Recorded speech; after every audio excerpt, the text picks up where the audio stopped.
Welcome back to Genealogy AI Face Off. I'm Coach Carole, and today we're focusing on how AI can help develop research strategies to overcome those stubborn brick walls in your family history research. Every genealogist eventually hits research obstacles, missing records, conflicting information, or simply not knowing where to look. Today, we'll see how Claude and ChatGPT can help develop targeted research plans. I'm going to start with sharing a response from Claude and to explain my rather involved prompt this time. I'm really explaining what it is that I am after by saying I've hit a brick wall in searching for life events for James Savage, father of Thomas Hugh, who we've been following throughout this series. And I have some details for him, such as the information about the 1901 census, where he was living with his wife in Farnborough, Warwickshire. And I've attached that document, as you can see up here. This is a new piece to go into the project knowledge base. Then I go on to say that his son was born in 1905. His wife was institutionalized in 1907. That his son was living with his grandfather in 1911, and his wife suicided in 1918. So my task for Claude is, how should I proceed to find more details about James Savage? Please prepare a research plan. Cover such details as his location between 1901 and 1918. So although it's a rather long and involved prompt, it gives more information and therefore a much more in-depth research plan. And that's what I found that Claude has done immediately. It started off with looking at details in the new record and the other documents in the project and came up with a summary of known information, summarizing what I put in place and looking at some of the other details from the documents. So having that now in dot point form really does pinpoint the things that are known about this family. It then goes on to suggest a research strategy, itemizing these things into looking for census records, specifically the 1911 census, which has been elusive, still looking for it in relation to James Savage.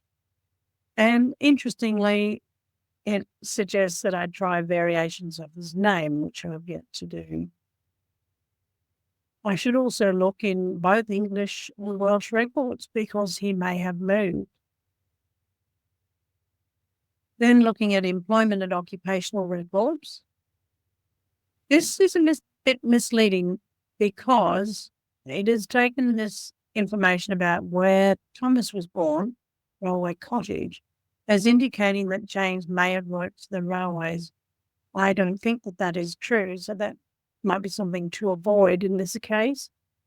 Military records, though, is something that I should look into. He was of age that he could well have been enlisted into World War I, so looking for his details would be a really good step to take.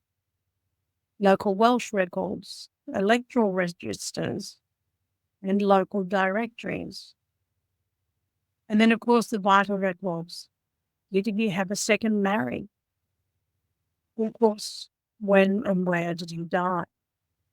And in that case, perhaps there was a probate record that I could look for. Or maybe there were property or land records in either Warwickshire or Pembrokeshire. Then looking into newspaper research and institutional records, such as workhouse or hospital records, and giving some pertinent suggestions as to why I might do that. And interestingly, looks for migration and travel records. Given that his son Thomas emigrated to Canada in 1925, James may have immigrated too. It tells me where to look for those. And then looking into those specific record sets. So on my past, Ancestry, the National Archives, local archives, and then giving me research tips. This one here is of interest in that recent census record of 1901. The brother, Ernest, was mentioned, so perhaps I could track him. Perhaps they may have maintained contact and still be living together after James' wife's death. And then some next immediate steps. And so I've started on those already. It's a very comprehensive research plan. Let's see how Chat went with that whole research plan and some of the results there. Again, I've put in place that same long prompt, and it's come up with a dot point formatted research plan. Similar inferences and similar records to search. Then looking for the birth of Thomas Hugh, because I don't have his birth certificate as yet. It may confirm James's residence. So that's a new point. Information about Martha being institutionalised at Carmarthen. Was James listed as next of kin? Perhaps that's in admission records. 1911 census. And in this case, James was not mentioned in that one that I have for his son Thomas. So where is he in 1911? And some questions that I should be asking about how that relates to where he might be. Phase 2 from Chat suggests identifying possible scenarios for James's whereabouts. His work-related absence. Did he move from employment? Was there a new marriage or relationship? Institutionalisation or legal issues? Or immigration, did he leave Britain? These are similar tracks that Claude came up with. Just lays them out in a different way. Then targeted record searches, census records, 1911 locating Wales or England.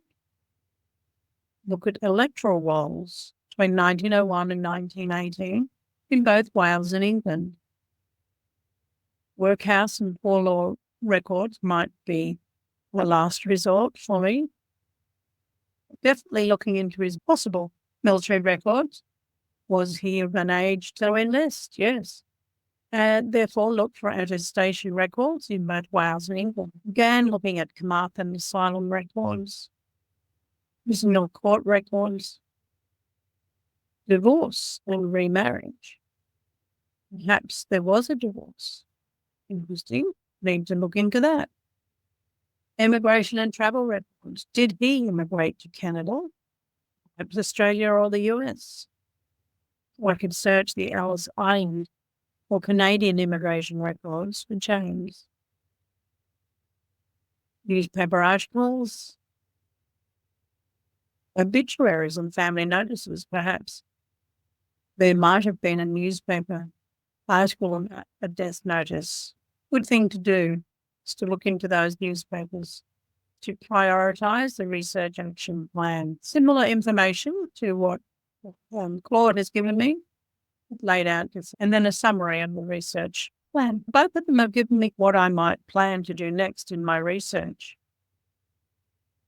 It hasn't covered all of the questions that I might have. For example, I can think of a couple of other questions to explore, such as how did Thomas and Emily meet in Toronto? Was Thomas's father already there? Was he involved in their lives afterwards? We've got a plan now to look deeper into the life of James Savage And both Claude and Chat have suggested starting by looking into the 1911 and possibly the 1921 census records, as mentioned here, and also back here with Claude, or I've been able to start a brand new chat because it's inside a project. And there it is, looking for the UK census records. I will begin with that and see what else I can find. But I'm happy with the way in which both of them have responded to this very specific and long-winded prompt to create a research plan for me. There's some practical tips that you might consider along the way. Clearly define what you already know and what specific information you're seeking, such as I've done here in this prompt, with all the information that I already know. And then provide relevant contextual information about time period and action, which I've done here, between those years. And ask for multiple approach options, from most likely to more creative alternatives. That could be a reiterated prompt for me to take it to another level. I also suggest that you request specific record types and repositories to check. This gives you a real practical plan for your next research. And have AI prioritize which leads to follow first. A good research strategy can transform your brick wall into a breakthrough. In our next video, we'll explore how Claude and ChatGPT can help with one of the most challenging aspects of genealogy. That is, analysing conflicting information and evaluating evidence. See you then.